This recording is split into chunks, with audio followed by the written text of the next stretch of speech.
Hello everyone, स्वागत है आपका हमारी यूट्यूब चैनल परीक्षा दर्शिका पर। कैसे हैं आप सब? मैं उम्मीद करती हूं आप सभी ठीक होंगे और पढ़ाई कर रहे होंगे। दोस्तों, आज के इस वीडियो में हम लोग छायावाद के महत्वपूर्ण प्रश्नों को पूरा व्याख्या सहित देखने वाले हैं। तो चलिए देखते हैं आज का पहला प्रश्न। इससे पहले आपने चैनल को अभी तक सब्सक्राइब नहीं किया तो सबसे पहले चैनल को सब्सक्राइब कर लीजिए और बेल आइकन को प्रेस कर लीजिए। तो चलिए देखते हैं, स्टार्ट करते हैं। आज का पहला प्रश्न क्या है?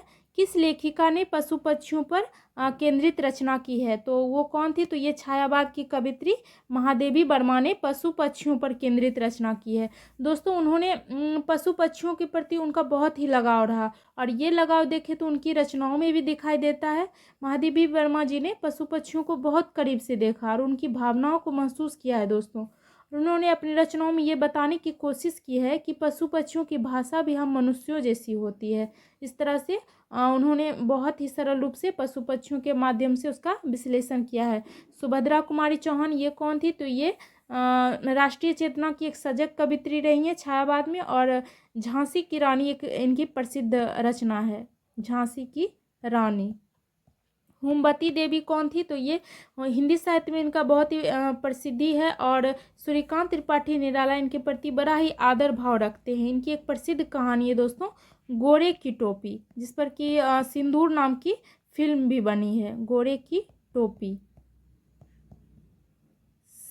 सिंदूर नाम का एक फिल्म भी बनी है। और सत्यवती मलिक ये भी हिंदी साहित्य में कवित्री रही हैं। इस तरह से महादेवी वर्मा, सुभद्रा कुमारी चौहान, होमवती देवी, सत्यवती मलिक ये सभी हिंदी साहित्य में अपना विशेष स्थान रखती हैं।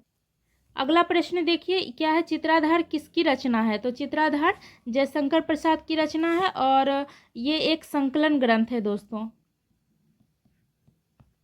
और राम नरेश त्रिपाठी कौन थे? तो ये हिंदी भाषा के पूर्व छायावाद युग के कवि हैं और कविता, उपन्यास, जीवनी, संस्मरण, कवि आदि कई विधाओं के ये जानकार थे। और दोस्तों, ये ग्राम गीतों के संकलन करने वाले हिंदी के प्रथम कवि भी कहलाते हैं। तो इस तरह से यहाँ से क्वेश्चन पूछा जा सकता है कि ग्राम गीतों का संकलन करने वाले हिंदी के प्रथम कवि कौन थे? तो राम नरेश त्रिपाठी।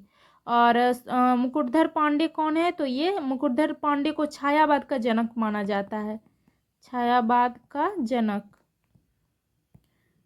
और सोमेश्वर शुक्लांचल कौन है? तो ये छायावाद युग के उत्तरार्ध के कवि हैं। इनकी मुख्य कविता संग्रह है मधु मलिक है, अपराजिता है, किरण है। इस तरह से इनका मुख्य कविता संग्रह। और ये इन्होंने उपन्यास, निबंध और हिंदी साहित्य की अनुशीलन ग्रंथ की भी इन्होंने रचना की है। आगे की प्रश्न देखते हैं, शेर सिंह का शस्त्र समर्पण के रचनाकार कौन है? तो ये किन की रचना है? तो जयशंकर प्रसाद इसके रचनाकार हुए। और इस रचना में प्रसाद ने ऐतिहासिक पहलुओं पर चर्चा की है। और रामधारी सिंह दिनकर ये कौन थे? तो ये हिंदी साहित्य के प्रसिद्ध कवि रहे हैं और उर्वशी पर इन्हें ज्ञानपीठ पुरस्कार मिला है। उर्वशी पर ये पूछा जाता है क्वेश्चन कि रामधारी सिंह दिनकर को उनकी किस कृति पर ज्ञानपीठ पुरस्कार मिला? तो उर्वशी पर।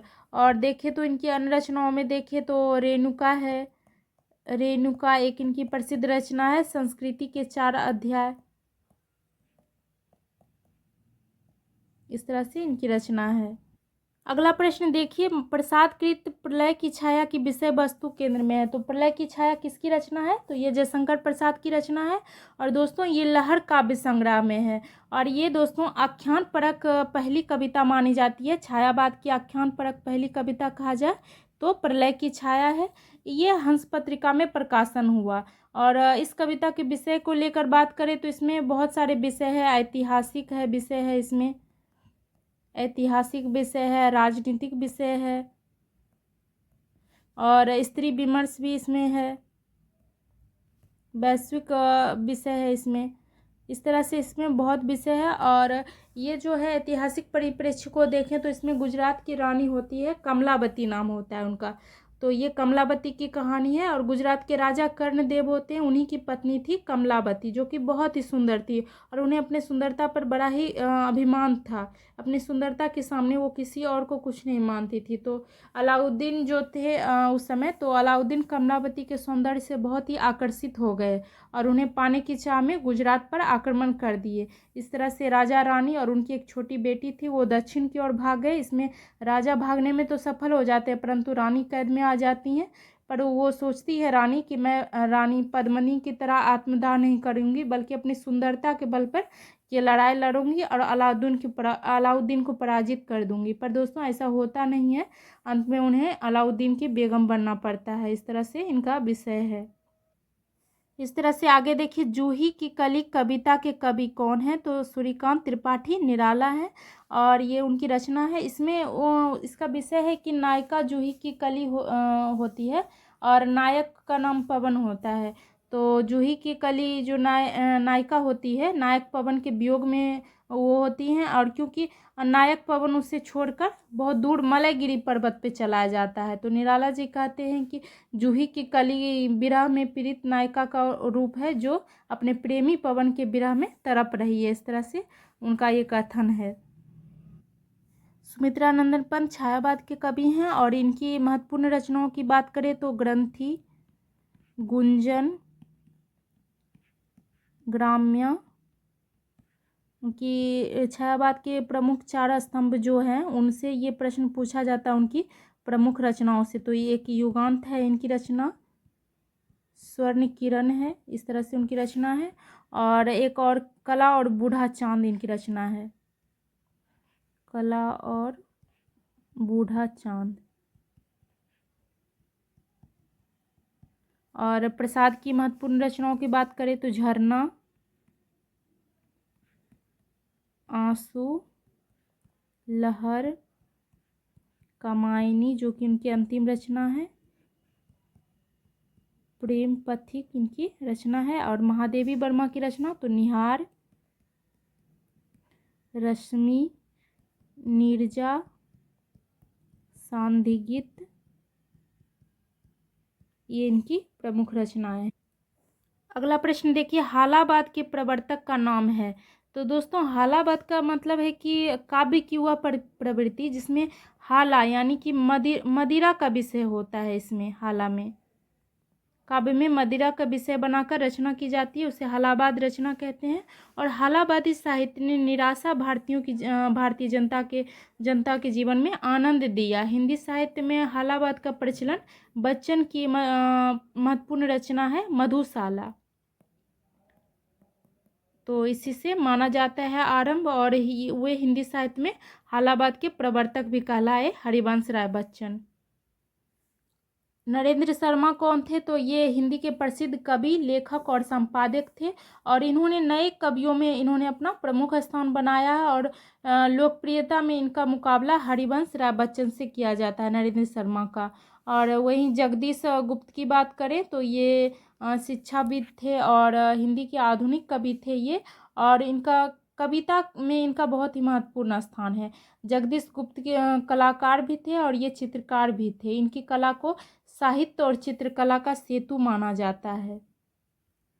आगे देखिए प्रश्न, निराला कृत राम की शक्ति पूजा की रचना का आधार ग्रंथ कौन सा है? तो ये कृत्तिवास रामायण है। और दोस्तों सूर्यकांत त्रिपाठी निराला को महाप्राण भी कहा जाता है, याद रखिएगा। और इनकी ये रचना जो है राम की शक्ति पूजा, ये हिंदी साहित्य की अमूल्य धरोहर मानी जाती है दोस्तों। ये उनकी कविता संग्रह अनामिका के प्रथम संस्करण में छपा था। ये नेट के एग्जाम में पूछा जाता है। और दोस्तों कृत्तिवास, ये जो है कृत्तिवास रामायण, इसकी रचना बंगला के कवि कृत्तिवास ओझा ने की। बंगला के रचनाकार है और इसके रचनाकार कौन हुए? कृत्तिवास ओझा। इस तरह से वो रचनाकार थे। तो इस रचना पर देखें तो दोस्तों वाल्मीकि के रामायण का भी प्रभाव पड़ा, तुलसी का रामचरितमानस का भी प्रभाव दिखता है। लेकिन सबसे ज़्यादा प्रभाव जो है राम की शक्ति पूजा पे किसका दिखाई देता है? तो कृत्तिवास रामायण का, जो कि बांग्ला रचना है। और किसकी रचना है? कृत्तिवास ओझा का रचना है। वहीं देखें तो कंबन रामायण ये क्या है, तो ये तमिल साहित्य में तमिल साहित्य की ये प्रसिद्ध रचना है कंबन रामायण। और इसके रचयिता कौन हुए, तो इसके रचयिता हुए कंबन। कंबन रामायण के रचयिता कंबन हुए। इन्हें कवि चक्रवर्ती की उपाधि से भी ये प्रसिद्ध थे। रामचरितमानस ये किसकी किनकी रचना है, तो ये तुलसीदास की रचना है। और रामचंद्रिका ये याद है आप लोग को किसकी रचना है, केशव दास की रचना है ये, जो कि रीतिकाल के कवि हैं। इन्हें कठिन काव्य का प्रेत भी कहा गया है केशव दास को। इस तरह से हमारा अगला प्रश्न है, इनमें से कौन सा महाकाव्य नहीं है, तो दोस्तों महाकाव्य साकेत महाकाव्य है, कमायनी महाकाव्य है, प्रिय प्रवास महाकाव्य है, महाप्रस्थान ये महाकाव्य नहीं है। तो एक एक करके सबके विषय में जान ले। तो साकेत के रचनाकार कौन हुए, मैथिली शरण गुप्त। मैथिली शरण गुप्त की ये रचना है, महाकाव्य है। और इस रचना का मुख्य उद्देश्य दोस्तों राम कथा में जो भी उपेक्षित पात्र रहा है उसे दिखाना। जैसे कि लक्ष्मण की पत्नी उर्मिला का विरह, जब लक्ष्मण जी वन चल जाते हैं तो उर्मिला का विरह, कैकेयी का पश्चाताप इसमें दिखाया गया है, उसका वर्णन किया गया है। वे खुद भारत के साथ श्री राम को वन लेने जाती हैं, और तो इस तरह से उनका वर्णन है। तो इस तरह से राम कथा में जो भी गौण पात्र रहा है उसका वर्णन यहाँ पे किया गया है, मैथिली शरण गुप्त करते हैं। कमायनी किनकी रचना है, तो इसके रचनाकार हुए जयशंकर प्रसाद। और महाप्रस्थान इसके रचनाकार हुए नरेश मेहता। और ये महाभारत पर आधारित खंड काव्य है।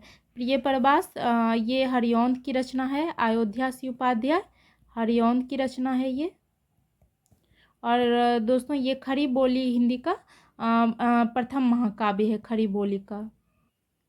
अगला प्रश्न है हमारा, छायावाद को स्थूल के प्रति सूक्ष्म का विद्रोह। ये बहुत महत्वपूर्ण प्रश्न है। छायावाद से किसने कहा, तो डॉक्टर नगेंद्र ने कहा दोस्तों।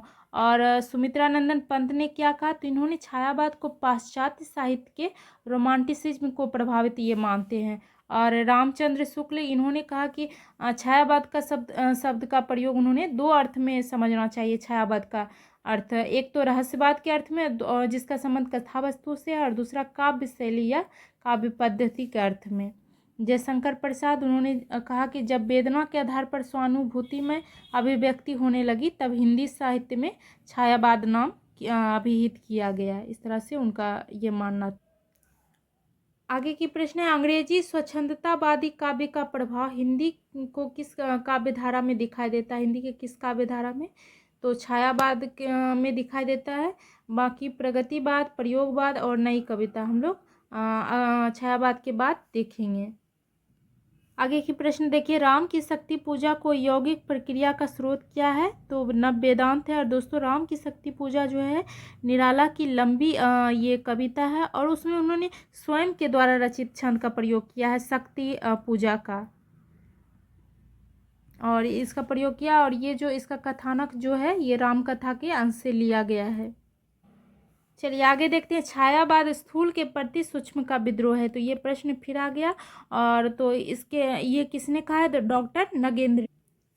बाकी देखें तो नंद दुलारे वाजपेयी ने क्या क्या है कहा है छायावाद के संबंध में, तो उन्होंने कहा है कि मानव अथवा प्रकृति के सूक्ष्म व्यक्त सौंदर्य में आध्यात्मिक छाया मेरे विचार से छायावाद का सर्वमान्य व्याख्या है। और नाम्बर सी ने क्या कहा दोस्तों, तो इन्होंने कहा है कि छायावाद उस राष्ट्रीय जागरण की अभिव्यक्ति है जो एक और पुरानी रूढ़ियों से मुक्ति चाहता था, तो दूसरी और विदेशी पराधीनता से। इस तरह से उनका मत था। इस तरह से अगला है, छायावाद के समर्थन में सबसे पहला लेख लिखने वाले लेखक है, तो कौन थे, तो मुकुटधर पांडे। छायावाद नामकरण का श्रेय भी इन्हीं को जाता है। और मुकुटधर पांडे ने श्री शारदा पत्रिका में, उनकी पत्रिका है श्री शारदा पत्रिका में एक निबंध प्रकाशित किए हुए, वो जिस निबंध में उन्होंने छायावाद शब्द का प्रथम प्रयोग किया। बाकी देखें तो जयशंकर प्रसाद, महादेवी वर्मा, निराला ये सब छायावाद आंदोलन के प्रबल समर्थक रहे। इस तरह से अपना अगला प्रश्न देखते हैं। मुकुल नामक कविता संग्रह किस रचनाकार का है? तो ये सुभद्रा कुमारी चौहान की रचना है। बाकी पंडित नरेंद्र शर्मा कौन थे? तो ये हिंदी के लेखक, कवि और गीतकार भी रहे, और फिल्मों के लिए ये बहुत गीत लिखे, आकाशवाणी से ये भी संबंधित थे, और इन्होंने स्वतंत्र लेखन का कार्य किया है दोस्तों। पंडित नरेंद्र शर्मा ने। इनकी प्रमुख रचनाओं की बात करें तो प्रवासी का गीत है, प्रवासी की गीत, मिट्टी के फूल, ये इनकी प्रसिद्ध रचनाएं हैं। और माखनलाल चतुर्वेदी, तो इनका नाम छायावाद की उन हस्तियों में है जिसके कारण वह युग विशेष हो गया। इनकी रचनाएं बहुत ही लोकप्रिय हुए, क्यों ये सरल भाषा के ओजपूर्ण कवि थे। और इनकी रचनाओं की बात करें तो हिम किरीटनी है,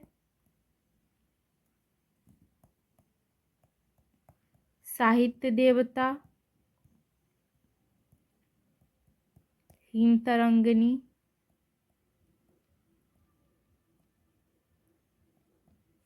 ये सब इनकी रचनाएं हैं। इस तरह से अपना अगला प्रश्न देखिए। जयशंकर प्रसाद कृत उर्वशी किस विधा की रचना है? तो ये चंपू काव्य की रचना है दोस्तों। चंपू काव्य क्या है? तो ये गद्य और पद्य का मिश्रित रूप को चंपू काव्य कहा जाता है। और गीति काव्य, जो गाया जा सकने वाला काव्य को गीति काव्य कहा जाता है। प्रगीत दोस्तों, गीत, प्रगीत और गीति काव्य ये सब एक दूसरे के पर्यायवाची है। इस तरह से प्रगीत का अर्थ भी हो गया जो गाया गया हो, जो गाया गया हो। अगला देखते हैं। कविता हमारे परिपूर्ण क्षणों की बानी है, ये कथन किसका है? तो ये सुमित्रा नंदन पंत का कथन है। और इस तरह से देखते हैं। गीत कुंज किस कवि की रचना है? तो दोस्तों, गीत कुंज निराला का एक गीत संग्रह है। ये क्या है? गीत संग्रह है। इसमें ऐसे गीत है, कहा जाता है इसमें ऐसे गीत है जिसे निराला अक्सर गुनगुनाया करते थे। इस तरह से महाप्राण भी कहा जाता है सूर्यकांत त्रिपाठी निराला को। प्रश्न है। निम्नलिखित में कौन सा काव्य संग्रह महादेवी वर्मा का नहीं है? तो कौन सा काव्य संग्रह नहीं है? नीरजा है, निहार है, और दीप शिखा भी उनकी रचना है। गीतिका नहीं है उनकी रचना दोस्तों। ये सूर्यकांत त्रिपाठी निराला की रचना है। ये निराला की रचना है। और ये क्या है? तो ये काव्य संग्रह है। और निहार, निहार का प्रकाशन कब हुआ? 1930 ईस्वी में। और निहार क्या है? तो ये इनका कविता संग्रह है। और नीरजा, तो दोस्तों ये इनका तीसरा काव्य संग्रह है, तीसरा काव्य संग्रह है। इसका प्रकाशन 1935 ईस्वी में हुआ। दीप शिखा, ये महादेवी वर्मा जी का 5वां काव्य संग्रह है ये दीप शिखा, और इसका प्रकाशन 1942 ईस्वी में हुआ। इस तरह से। और दोस्तों, महादेवी वर्मा से संबंधित एक महत्वपूर्ण बात और बता दूं कि इनसे संबंधित प्रश्न पूछा जाता है कि इनकी किस रचना पर उन्हें ज्ञानपीठ पुरस्कार प्राप्त हुआ था? तो यामा उनकी कृति है जिसका प्रकाशन 1940 ईस्वी में 1940 ईस्वी में इन्हें भारतीय ज्ञानपीठ पुरस्कार मिला था। इस तरह अगला प्रश्न देखिए। निम्नलिखित में से आग और राग का कवि किसे कहा जाता है? तो दिनकर रामधारी सिंह दिनकर को कहा जाता है आग और राग के कवि। निराला दोस्तों, इन्हें हिंदी में मुक्त छंद का प्रवर्तक कहा जाता है, और इन्हें महाप्राण की संज्ञा दी जाती है। किस चीज़ की संज्ञा? महाप्राण की संज्ञा दी जाती है। पंत, सुमित्रा नंदन पंत को क्या कहा जाता है? प्रकृति का सुकुमार कवि। प्रकृति का सुकुमार कवि पूछे किसे कहा जाता है? तो सुमित्रा नंदन पंत को। और एक भारतीय आत्मा के नाम से किसे जाना जाता है दोस्तों? तो माखनलाल चतुर्वेदी को। और प्रसाद, इन्हें कलाधर की उपाधि दी गई। इस तरह से कलाधर उपनाम से इन्हें जाना जाता है। तो यहाँ से भी हमारा महत्वपूर्ण प्रश्न बनता है। अगला प्रश्न देखिए। निम्नलिखित में कौन सी रचना सुमित्रा नंदन पंत की नहीं है? तो युगपथ, यतिमा, उत्तरा इनकी रचना है। गीत कुंज इनकी रचना नहीं है। इसके रचनाकार कौन हुए? सूर्यकांत त्रिपाठी निराला इसके रचनाकार हुए। इस तरह से आगे देखिए प्रश्न क्या है। निम्नलिखित में कौन सी रचना महादेवी वर्मा की है? तो नीरजा इसमें से महादेवी वर्मा की रचना है। बाकी बीना जो कविता ये संग्रह है, ये किनकी कविता संग्रह है, तो सुमित्रा नंदन पंत इसके रचनाकार हुए। और गीतिका ये सूर्यकांत निराला की कविता संग्रह है गीतिका। इस तरह से आगे देखिए, कविता तो कवि की आत्मा का आलोक है, उसके हृदय का रस है जो बाहर की वस्तु का अवलंब लेकर फूट पड़ती है। ये कथन किसका है, तो ये रामधारी सी दिनकर का कथन। आगे की प्रश्न देखिए, पंत को उनकी किस रचना पर भारतीय ज्ञानपीठ पुरस्कार मिला था, तो चिदम्बरा पर। और कब मिला दोस्तों, तो 1969 ईस्वी में चिदम्बरा संग्रह पर उन्हें ज्ञानपीठ पुरस्कार से सम्मानित किया गया। और कला और बूढ़ा चांद पर उनकी रचना है कला और बूढ़ा चांद, इस पर उन्हें साहित्य अकादमी पुरस्कार मिला, साहित्य अकादमी से सम्मानित किया गया। और दोस्तों ये भी पूछा जाता है कि चिदम्बरा संग्रह का प्रकाशन वर्ष, तो ये 1958 ईस्वी में ये प्रकाशित हुआ था। लोकायतन, लोकायतन क्या है दोस्तों, तो ये पंत ने लोकायतन नामक महाकाव्य लिखा 1964 ईस्वी में, और ये महात्मा गांधी के जीवन पे लिखा गया है लोकायतन। गीतहंस और ग्राम्या ये सब इनकी रचना है। आगे देखते हैं अगला प्रश्न, निराला जी पर बंग भाषा की काव्य शैली का प्रभाव और समास में गुम्फित पदवल्लरी क्रियापद के लोप आदि में स्पष्ट झलकता है, और लाक्षणिक वैलक्षण्य लाने की प्रवृत्ति इनमें उतनी नहीं पाई जाती जितने प्रसाद और पंत में। तो ये कथन किसका है, तो ये कथन रामचंद्र शुक्ल का महत्वपूर्ण कथन है, याद रखिएगा दोस्तों। नेक्स्ट देखते हैं, रामचंद्र शुक्ल ने रहस्यवाद के मूल अर्थ में किस छायावादी कवि को सर्वाधिक प्रमुख माना है, तो किसे माना है, महादेवी वर्मा को। क्योंकि महादेवी वर्मा रहस्यवाद की कवित्री थी दोस्तों। उनके काव्य में देखें तो आत्मा का परमात्मा से मिलन, विरह, इस तरह से आपको रहस्यवाद दिखाई देगा उनके काव्य में। वेदना और पीड़ा तो उनके काव्य के प्राण रहे हैं, इसलिए उन्हें निराशावाद या फिर कहें तो पीड़ावाद की कवित्री इन्हें माना जाता है, महादेवी वर्मा को। आगे देखिए, राम की शक्ति पूजा की रचना कब हुई, तो राम की शक्ति पूजा किसकी रचना है, निराला की रचना है। सूर्यकांत त्रिपाठी निराला किसकी रचना कब हुई, 1936 ईस्वी में। और ये किस काव्य संग्रह में दोस्तों, तो ये भी पूछा जाता है, तो अनामिका काव्य संग्रह में है। आगे देखिए प्रश्न, मैं नीर भरी दुख की बदली महादेवी वर्मा का उपर्युक्त गीत उनके किस काव्य संग्रह से संबंध है, तो सांध्य गीत से संबंध है। इसका प्रकाशन कब हुआ, तो 1936 ईस्वी में। और निहार इसका 1930 ईस्वी में ये प्रकाशित हुआ। रश्मि 1932 ईस्वी में, और नीरजा 1935 ईस्वी में प्रकाशित हुआ ये। तो दोस्तों ये था हमारा लास्ट प्रश्न। और दोस्तों छायावाद से संबंधित ये प्रश्न एग्जाम में आ चुके हैं, और ये बहुत ही महत्वपूर्ण प्रश्न है छायावाद के।